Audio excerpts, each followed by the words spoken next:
महाराष्ट्रातील 12वी पास विद्यार्थ्यांसाठी अति महत्त्वाची अपडेट त्याचबरोबर आनंदाची बातमी आहे। पोलीस भरतीची जाहिरात आलेली आहे आणि या जाहिरातीमध्ये ज्या काही जागा असणार आहे त्या 15,631 एवढ्या जागा असणार आहे। सगळ्यात महत्त्वाचं म्हणजे या भरतीसाठी जी काही पात्रता आहे ती 12वी पास आहे, म्हणजे 12वी उत्तीर्ण कोणताही विद्यार्थी या भरतीसाठी अर्ज करू शकतो। त्यानंतर वयोमर्यादा जी आहे तर ती 18 ते 28 वर्ष असणार आहे। आता तुमच्या कास्ट आणि आरक्षणानुसार तुम्हाला या वयोमर्यादेमध्ये सूट दिली जाऊ शकते।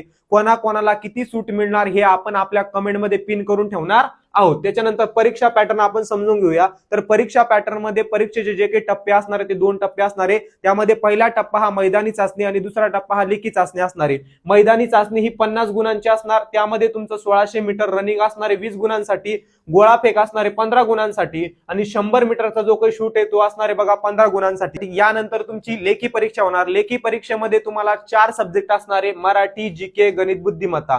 भरपूर ठिकाणी तुम्हाला या 4 विषयावरचे सारखेच प्रश्न विचारले जातात, म्हणजे 25 25 25 25। पण कधी कधी काय होत असतं, मुंबई, ठाणे यासारख्या ठिकाणी तुम्हाला जीकेचे जास्त प्रश्न विचारले जात असतात, त्यानुसार तुम्हाला त्या ठिकाणी तयारी करावी लागणार आहे। सगळ्यात महत्त्वाचं म्हणजे तुमची जी काही फायनल मेरिट लागत असते ती लागत असते 150 पैकी, लेखी प्लस मैदानी पैकी तुमचं फायनल मेरिट लावल्या जात असतं। आणि या भरतीसाठी जी काही शेवटची तारीख आहे फॉर्म अप्लाय करण्यासाठी ती 30 नोव्हेंबर आहे। या तारखेच्या अगोदर तुम्हाला सगळ्यांना त्या परीक्षेचे, त्या भरतीचे फॉर्म अप्लाय करायचे आहेत। आणि तुमच्या संपर्कामध्ये कोणताही विद्यार्थी 12वी पास असेल तर त्या सर्व विद्यार्थ्यांना हा व्हिडिओ शेअर करा, जेणेकरून त्यांना या भरतीसाठी त्या ठिकाणी अर्ज करता येणार आहे। आणि तुम्हाला पोलीस भरती संबंधित कोणतीही अडचण असेल तर तो मेसेज कमेंटमध्ये टाकून ठेवा, तुम्हाला सगळी माहिती त्या ठिकाणी पुरवली जाणार आहे। जर तुम्हाला पोलीस भरतीच्या झालेल्या प्रश्नपत्रिका त्याचबरोबर टेस्ट मोफत मध्ये पाहिजे असेल तर आपल्या अकाउंटला फॉलो करून कमेंटमध्ये फक्त स्वप्न काकी हा मेसेज टाकून ठेवा, त्या प्रत्येक विद्यार्थ्याला ते आपण पाठवू।